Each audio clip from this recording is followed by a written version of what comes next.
you kindly? Would you kindly get this? Would you kindly find that? Would you kindly find that? Would you kindly find? Would you kindly get this? It's not about my personal feelings. It's about what's best for business. Let me ask you, do you think that's good for business? There you go. That's why I'm here. Killzone. I have a big love-hate relationship with Killzone. Killzone 2 was a amazing game. Unfortunately, it was marred by bad weighty controls and a fan base that were a bunch of frag grenade throwing, rocket launching, shooting meatheads. And then we had Killzone 3, which I had high hopes for, but it turned out to be a linear corridor shooter with a bunch of people lined up like the British American armies were fighting against each other in the Civil War. Next we have Killzone 4 Shadowfall, and it got a 7 out of 10, which is good, and the game looks amazing. I've seen it on Eurogamer, on Digital Foundry, and things like that. The game looks wonderful. It doesn't look dark and dreary and dead like the Killzone 1 and the Killzone 2 worlds of Helgon, but then again, those worlds are supposed to be industrialized, dead, dreary looking with thunderstorms and dark clouds. That's how they're supposed to look. So now they're back on Vecta, and we have greenery, blue skies, water, ocean, so it is what it is. The art style is pretty much changed because of the environment, but it still gets the job done, and it's not done for no reason whatsoever. The problems I have with looking at the campaign from different reviews and things, it seems that you're never really in any big danger. There's never really any big firefights or tense moments or big threats or anything like that.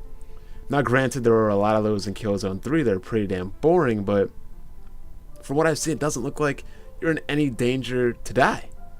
And pretty much most of the fights you get into are pretty much small engagements, nothing of a large scale. I didn't see anybody with any teammates or friendly AI compatriots or soldiers or things like that. I don't know. Maybe I gotta look further. Maybe I don't. Who knows what's in it or not. Officially, it is what it is. As far as the multiplayer goes, the multiplayer looks good. It looks highly customizable, which is a very good thing, because that was one of the problems with the last Killzone. People just did whatever the hell they wanted to do in the preset options and things like that, but now you can custom tailor make things to your liking, and there's bots so you can even test out what you're trying to make.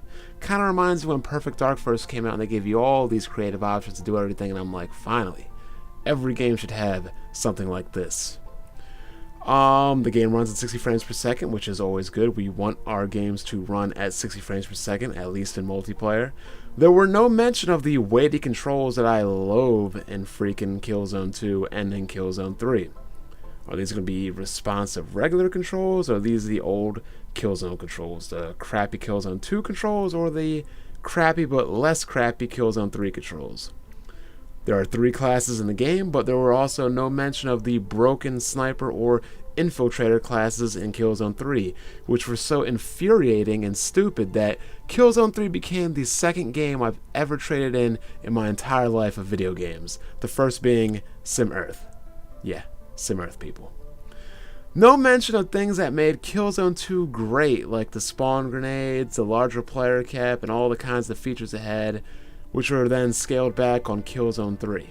So are we getting a lot more of the Killzone 2 things back, or this is more of an expanding of what Killzone 3 was, or a little bit of both, or it was never stated, it was never really talked about specifically. All in all though, the game seems decent from what I've read and from what I've seen. At the very least, it is going to be a good game, but unfortunately, I think it's going to get lost in the shuffle that is Call of Duty Ghost and Battlefield 4. Download the code data!